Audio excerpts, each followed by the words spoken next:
I woke up to the sound of destruction. Not a metaphorical destruction, the literal, ground-shaking, earth-ripping kind that sends your stomach plummeting before your brain catches up. The glass panels of my greenhouse shattered like 1,000 delicate bones snapping in unison. The rumble of heavy machinery filled the air, a monstrous yellow bulldozer tearing through my pride and joy like it was a pile of trash. I bolted outside, heart pounding, only to see Karen, standing with her arms crossed, wearing that smug expression that made people want to throw things. "Consider this a lesson," she said, voice dripping with fake politeness. "Next time, you follow the rules." For a moment, I just stood there, watching my months, no, years, of work crumble into dust under the metal beast's unfeeling tracks. Exotic plants I had nurtured from seedlings, rare flowers that couldn't be found anywhere else in the state, all crushed beyond recognition. The air smelled of damp soil and betrayal. I clenched my fists so tightly my nails dug into my palms. Karen thought she had won. She thought this was over. It wasn't. Not even close. Rewind a few months. Life in this neighborhood was decent, peaceful even, until Karen became the president of the HOA. That's when the absurd rule changes started. The first ridiculous fine she handed me? $200 for having unauthorized garden decor. Apparently, my small, hand-painted sign that read, "Welcome, Pollinators," was a direct assault on the aesthetic harmony of the neighborhood. Then came the warning about my lawn being too green. Yes, too green. According to Karen, my commitment to watering my grass made everyone else's look dull in comparison, and that was, in her words, disturbing the balance. But none of that compared to her hatred of my greenhouse. The moment she saw it, her face twisted like she just smelled something rotten. She called it an ugly, unapproved structure. I explained, very patiently, that it was fully within zoning regulations. That didn't matter to her. Karen didn't care about rules, she cared about power. She issued violation notices weekly. She even tried to recruit neighbors to complain about it, but most of them just avoided her like the plague. One day, she showed up on my doorstep with her clipboard, that ever-present sneer on her face. "I'm giving you one final warning. The greenhouse needs to come down. It's an eyesore." "It's legal," I replied, crossing my arms. She scoffed. "Not according to HOA standards." "That's funny because I checked. You can't override local zoning laws." Karen's eye twitched. She wasn't used to people standing up to her. She was used to bullying her way through everything. She leaned in and dropped her voice to that condescending tone that made my blood pressure spike. "Listen, I get it. You're attached to your little plant hut. But this neighborhood has an image to maintain. Be reasonable." I was reasonable.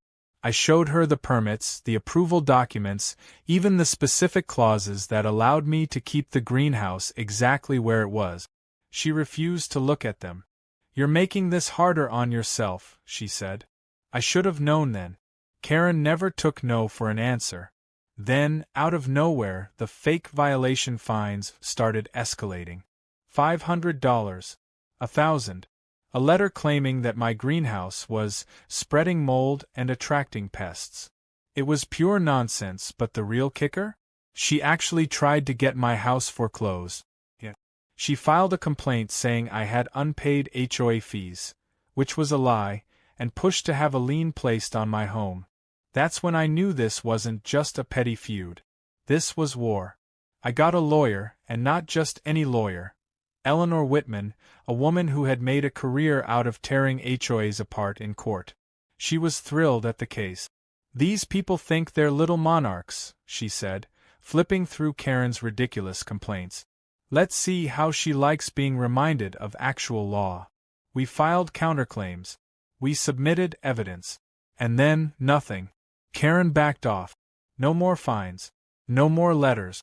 It was like she had suddenly lost interest. I should have known better. And that brings us back to the present. To the sound of glass shattering. To my greenhouse, my beautiful, legally protected greenhouse, being reduced to a pile of wreckage under the weight of a bulldozer. Karen stood there, completely unbothered, watching as if she had just taken out the trash. "Don't look so surprised," she said. "I warned you." I took a step forward, my voice disturbingly calm. "Did you just destroy my property?" She smirked. "It was a non-compliant structure. The HOA has the right to enforce." "No, they don't." Her smile faltered. I pulled my phone from my pocket, already dialing. "You have no idea what you've just done." "Please," she scoffed, rolling her eyes. "What are you gonna do? Call a lawyer?" "I have legal grounds." "You don't." I took a slow, satisfied breath as the call connected. "You just bulldozed a federally protected greenhouse." Karen blinked. Her mouth opened, then closed. "Excuse me." "The plants," I said, watching the color drain from her face. "You just destroyed a greenhouse that housed endangered plant species." She started shaking her head. There's no way." "Oh, but there is." I gave her a smile. The kind of smile that says you just ruined your entire life. And you know what happens when someone destroys federally protected plant life? Well, Karen, let's just say, I hope you have a good lawyer. She took a step back, suddenly looking less like an HOA tyrant and more like a cornered rat. The construction crew, oblivious to what had just happened, continued flattening what remained of my greenhouse. I didn't even bother stopping them. Karen had already signed her own death warrant. Her voice wobbled. This is ridiculous. You're bluffing." I turned the phone toward her, letting her see the call in progress. "Hi, yes," I said to the person on the other end. "I need to report a major environmental violation and property destruction." Karen's face went pale. I watched as the realization set in, the wheels turning in her head as she realized just how deep in it she was. She had thought she was untouchable. She had thought she could do whatever she wanted and walk away unscathed. She was wrong. Very, very wrong. Eleanor Whitman leaned back in her chair, tapping her pen against the thick stack of documents in front of her. She looked up at me, eyes gleaming with something between amusement and ruthless anticipation. "Well," she said, flipping a page, "she's an absolute idiot." I exhaled, still feeling the ghost of rage burning in my chest. "Tell me something I don't know." Eleanor pushed the papers toward me. "She thinks she's just dealing with an HOA fine. What she doesn't realize is that she bulldozed a federally protected greenhouse. That means state and federal charges.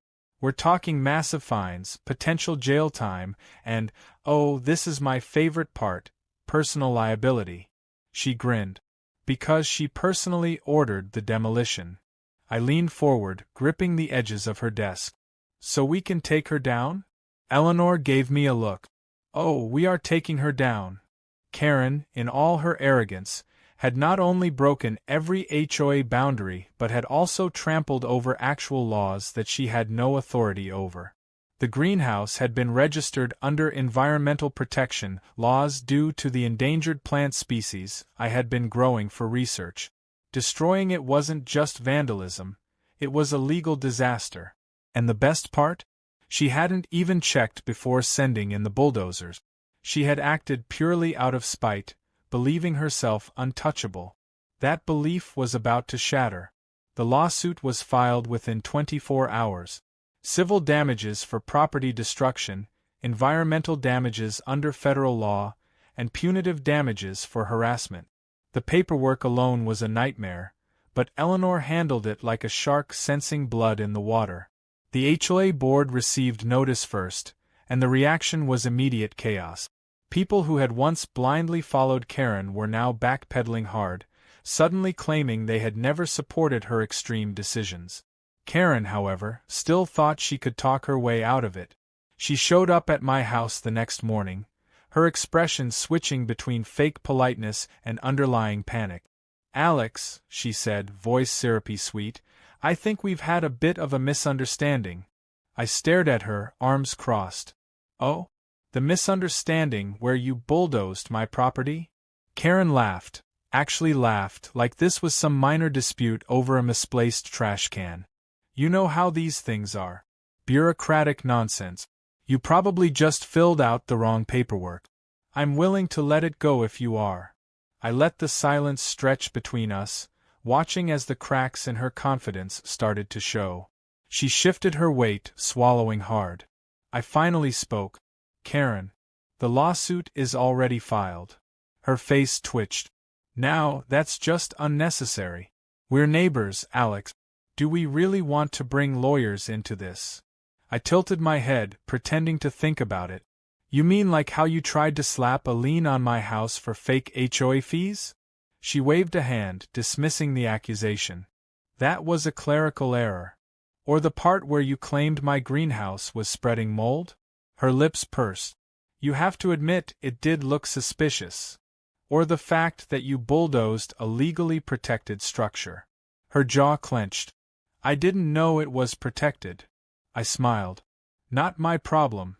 Karen's frustration finally broke through the fake pleasantries. You're blowing this out of proportion. I leaned in slightly. No, Karen. You bulldozed my greenhouse. She inhaled sharply, clearly realizing I wasn't going to back down. Her eyes darted to the door like she was contemplating just walking away. But Karen wasn't the type to surrender, at least, not easily. She plastered on another fake smile. How about this? I talked to the HOA, we drop all these silly complaints, and I personally approve your new greenhouse. No more fines. No more problems. I didn't even hesitate. Not interested. Her face fell. You what? You're going to be paying for the damages, Karen. Every single cent. And if the state and federal charges stick, well, I hope you like dealing with government lawyers. Her composure finally cracked. You're being ridiculous, she snapped. This is my neighborhood. I make the rules. You think you can just... I cut her off. We'll let the courts decide. She stormed off, practically shaking with rage, but there was something else beneath it now, fear. As expected, the lawsuit news spread fast. The neighbors, many of whom had been too afraid to cross Karen before, were suddenly coming out of the woodwork with their own grievances. The local news picked up the story. A headline blared across my phone screen. HOA President bulldozes legal greenhouse, faces lawsuit. And just like that, Karen's reign of terror began to crumble. The HOA held an emergency meeting.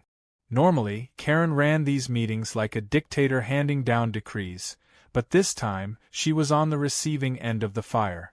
People she had fined for absurd reasons.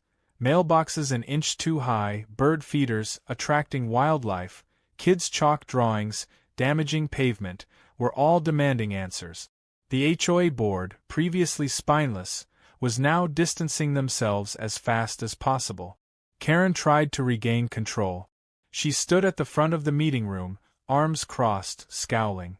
This is nothing but a smear campaign, she snapped. I was enforcing the rules. A man in the back of the room laughed. Rules? You tried to fine me for having a blue car. That color wasn't HOA approved. Karen shot back. The room erupted in outrage. One woman stood up, waving a notice Karen had sent her.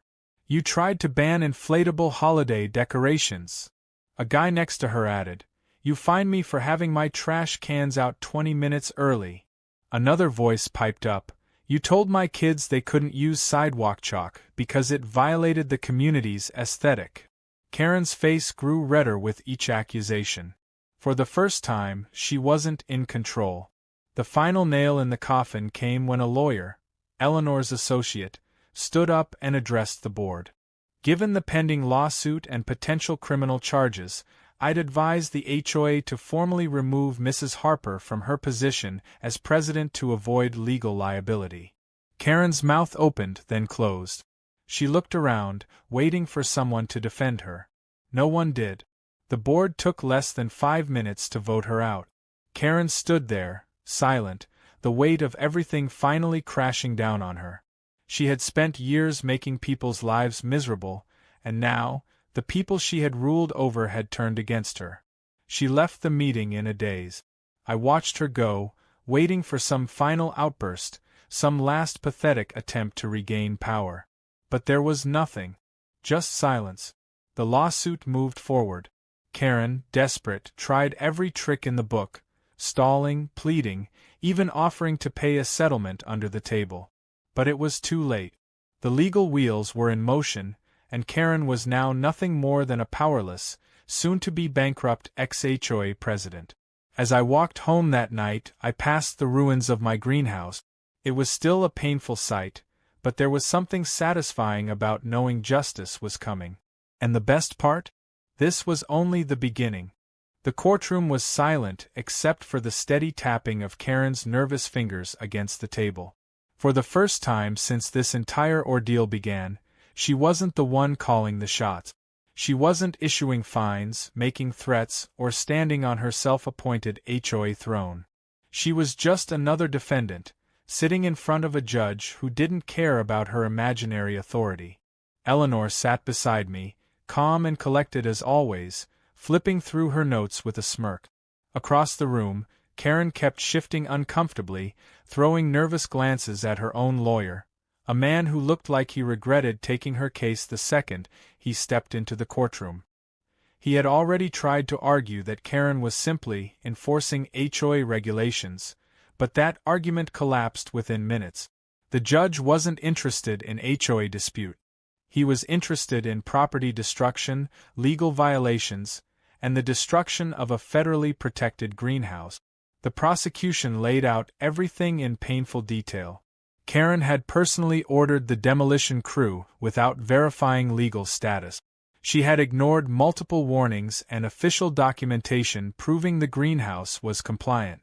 She had failed to consult environmental laws before bulldozing an area that contained endangered plant species. The evidence was overwhelming, and the security footage showing her standing by, arms crossed with a smug smile as the destruction happened, was the final nail in the coffin. Karen's lawyer tried a different approach, playing the ignorance card. He argued that Karen didn't know the greenhouse was protected, that she had acted under the belief that she was doing her duty as HOA president. But ignorance wasn't a defense. The law didn't care that she hadn't done her homework before sending in a bulldozer. The judge certainly didn't care either. When it was my turn to speak, I kept it simple. I explained how Karen had harassed me for months, how she had issued fake fines, attempted to place a lien on my house, and then took it upon herself to destroy my legally permitted greenhouse out of pure spite. I didn't need to exaggerate. The facts spoke for themselves. Karen couldn't even look at me. Her usual arrogance was gone, replaced by the realization that this was serious. The judge wasn't interested in neighborhood drama. He was interested in laws, damages, and consequences. By the time the verdict was announced, Karen's face had gone pale. She was found guilty of property destruction, violation of environmental laws, and trespassing. The penalties were steep: massive fines, an order to personally pay for the damages, and even the looming possibility of jail time if she failed to comply. She tried to argue.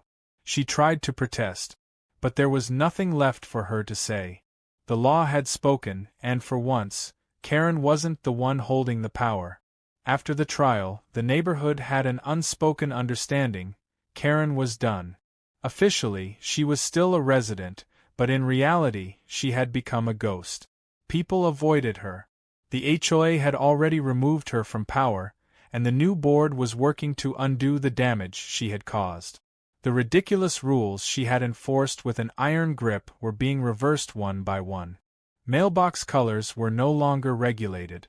Holiday decorations were allowed again. The entire neighborhood felt like it was taking a deep breath after years of suffocation. Karen, however, had nowhere to hide. She had spent years making enemies, and now, those same people were watching as she faced the consequences of her own actions. The worst part for her wasn't even the fines or the legal trouble. It was the humiliation. The mighty HOA queen, reduced to nothing but a cautionary tale. The final blow came when she was forced to sell her house. The legal fees, the fines, and the damages she owed were too much. The property she had once lorded over like a dictator was now out of her hands. A "for sale" sign appeared on her perfectly manicured lawn, and within weeks she was gone. The neighborhood threw a barbecue the weekend after she moved out. People who had barely spoken before were now sharing drinks, laughing, and swapping stories about their ridiculous encounters with Karen over the years. Someone even printed a shirt that said, "Karen Free Zone." As for me, I rebuilt. The new greenhouse was even bigger and better than before. Thanks to the lawsuit, Karen had been forced to cover the cost, and I made sure every penny went into making it stronger, more durable, and completely untouchable by any future HOA nonsense. A small plaque was placed at the entrance, just for fun. It read, "Dedicated to Karen, may she learn to mind her own business." I didn't know where Karen went, and honestly, I didn't care. There were rumors that she had tried to join a new HOA in another neighborhood, but they had found out about her reputation and rejected her immediately. Other rumors claimed she was living in an apartment now, completely HOA-free, which was the ultimate irony. The woman who had spent years terrorizing people with rules and regulations was now just another tenant, answering to a landlord instead of being in charge. Life moved on. The neighborhood flourished. And I, for the first time in years, could finally enjoy my home without the constant threat of some power-hungry busybody breathing down my neck. Karen had spent her entire life controlling others, thinking she was above consequences. In the end, the only thing she managed to bulldoze was her own future.